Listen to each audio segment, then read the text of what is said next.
ನಿವಾಸಿ ಜೀವನಕ್ಕೆ 2 ಖಾತೆ ಬಳಸ್ಕೊಂಡೆ. ನಾನು ಕೇಳಕ್ಕೆ ಇಚ್ಛೆ ಪಡ್ತೀನಿ, ನಿನಗೆ ಯಾವ ನೈತಿಕತೆ ರಾಜ್ಯದ ಅಧ್ಯಕ್ಷ ಬಗ್ಗೆ ಮಾತಾಡಕ್ಕೆ ಇದಕ್ಕೆ ಬ್ಯಾಕಪ್ ನಿನ್ ಜೊತೆಗೆ ಯಾರು ಹಚ್ಕೊಡ್ತಾರೋ ನನಗೆ ಗೊತ್ತಿದೆ. ನಾನು ಹೇಳ್ತಿದ್ದೀನಿ, ಯಾವುದೇ ಕಾರಣಕ್ಕೂ ಯಡಿಯೂರಪ್ಪನವರು ವಿಜೇಂದ್ರ ನನಗೆ ಮಾತಾಡಬಾರ್ದು ಸೂಚನೆ ಕೊಡ್ತಾರೆ. ಆದ್ರೆ ಅನಿವಾರ್ಯವಾಗಿ ನಾನು ಮಾತಾಡ್ತಾ ಇದ್ದೀನಿ, ಇದು ಸತ್ಯ.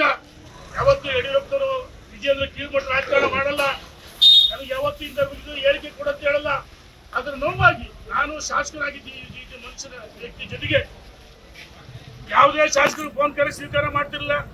ವೈದ್ಯರು ಬೇಕಾದ್ರೆ ವೈದ್ಯರು ಹಾಕೊಡ್ತಿರ್ಲಿಲ್ಲ, ಅಥವಾ ಸ್ಟಾಫ್ಗಳು ಬೇಕಾದ್ರೆ ಲೆಟರ್ ಕೊಟ್ರೆ ಆ ಲೆಟರ್ಗಳಿಗೆ ಕವಡೆ ಕಾಸಿನ ಕಿಮ್ಮತ್ತಿದ್ದಿಲ್ಲ. ನಾನು ಜಗಳ ಮಾಡಿ ಗಲಾಟೆ ಮಾಡಿ ಹೊನ್ನಾಳಿಗೆ 250 ಬೆಡ್ ಹಾಸ್ಪಿಟ್ಲ್ ಮಂಜೂರು ಮಾಡಿಸ್ಕೊಂಡೆ. ಇನ್ನೊಂದು ದಾವಣಗೆರೆಗೆ ಜಯದೇವ ಆಸ್ಪತ್ರೆ ಬ್ರಾಂಚ್ ಯಡಿಯೂರಪ್ಪನವರು ಸಚಿವ ಸಂಪುಟದಲ್ಲಿ ಅನುಮೋದನೆ ಮಾಡಿ ಹಣವನ್ನು ಬಜೆಟ್ ಅಲ್ಲಿ ಹಣವನ್ನು ಮೀಸಲಾಗಿದ್ದು. ಈ ಮನುಷ್ಯ ಸ್ವಾರ್ಥಕ್ಕೋಸ್ಕರ ಏನು ಜಯದೇವ ಹಾಸ್ಪಿಟಲ್ ಬ್ರಾಂಚ್ ಆಗಿತ್ತಲ್ಲ, ಹಾರ್ಟ್ ಇಲ್ಲಿ ಈ ಭಾಗದ ಬಡವರಿಗೆ ಹುಡುಗಿಯರು ಒಂದು ದೊಡ್ಡ ಆಸ್ಪತ್ರೆ ಬೇಕಂತ ಯಡಿಯೂರಪ್ಪನವ್ರು ಕೊಟ್ಟರೆ ಆಸ್ಪತ್ರೆ ನೀನು ಕ್ಯಾನ್ಸಲ್ ಮಾಡಿದಿಲ್ಲ. ನಿನಗೆ ರಾಜ್ಯದ ಜನರ ಬಗ್ಗೆ ಇಚ್ಛಾಶಕ್ತಿ ಇದೆಯಾ? ಯಾವುದೇ ಜಿಲ್ಲೆಗೆ ನಿನಗೆ ಏನ್ ಬೇಕಾದ್ರೂ ಮಾಡ್ಕೊಂಡೆ ನಿನ್ನ ಕ್ಷೇತ್ರಕ್ಕೆ, ನಿನ್ನ ಜಿಲ್ಲೆಗೆ. ಆದ್ರೆ ಜನ ನೀನು ಸೋಲ್ಸಿರಲ್ಲಪ್ಪ. ಯಾಕೆ ಸೋಲ್ಸಿದ್ರು? ವಿಜೇಂದ್ರ ಸವಾಲಕ್ಕೆ ಬಯಲುಸೀಮೆ ಬಂದು ಗೆಲ್ಸಿ ಅಂತ ನೀನೆಷ್ಟು ಜನ ಶಾಸಕರು ಗೆಲ್ಸಿದೆ. ಮಿಸ್ಟರ್ ಸುಧಾಕರ್, ನಿನ್ನ ಹಗರಣವನ್ನ ನೀನು ಮಾಡಬಾರದು ಮಾಡಿದೀಯ. ನಿನ್ನ ಬಂಡವಾಳವನ್ನ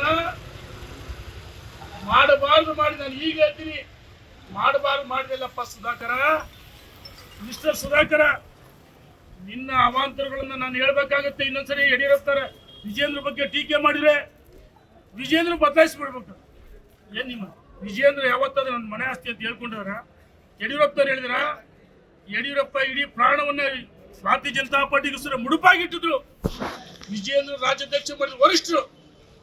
ಮಿಸ್ಟರ್ ಸುಧಾಕರ್, ಇನ್ನೊಂದು ಸಾರಿ ರಾಜ್ಯದ ಅಧ್ಯಕ್ಷರ ಬಗ್ಗೆ ಹಗುರ ಮಾತಾಡಿದ್ರೆ ನಿನಗೆ ನಿನ್ನ ದಾಟಿಯಲ್ಲಿ ಉತ್ತರ ಕೊಡ್ತೀನಿ. ನಿನ್ನ ಬಂಡವಾಳವನ್ನ ಬಿಚ್ಚುತ್ತೀನಿ. ನೀನ್ ಏನೇನು ಕೆಲಸ ಮಾಡಿ ನನಗೆ ಗೊತ್ತಿದೆ. ಶಾಸಕರ ಮಾತಿ ಕವಡೆ ಕಾಸು ಕಿಮ್ಮತ್ತಿಲ್ಲ, ಲೆಟರ್ಗಳ ಕಿಮ್ಮತ್ತಿಲ್ಲ. ನೀನೊಬ್ಬ ಕಮರ್ಷಿಯಲ್ ರಾಜಕಾರಣಿ, ಬಹಳ ದೊಡ್ಡ ಮನುಷ್ಯ. ಬಿಜೆಪಿ ತತ್ವ ಸಿದ್ಧಾಂತ ಗೊತ್ತಿದೆ ನಿನಗೆ. ನಿನ್ನ ಐರಲ್ಯಕ್ಕೇನು ಸರ್ಕಾರಕ್ಕೂ ನೀನು ಸರ್ಕಾರವನ್ನು ಮುಳುಗಿಸಿದೆ. ನಮ್ಮ ಸರ್ಕಾರ ಹೋಗಿ ನಿಮ್ಮಂತರ ಕಾರಣ, ಬಿಜೆಪಿ ಸೋಲಿಗೆ ನಿಮ್ಮಂತರ ಕಾರಣ. 2024ರಲ್ಲಿ ನಾವೆಲ್ಲ ಗೆಲ್ಬೇಕಾಯ್ತು. ಸೋಲಿಗೆ ನಿಮ್ಮಂತರ ಕಾರಣ, ನೀವೇ ನೇರ ಹೊಣೆ.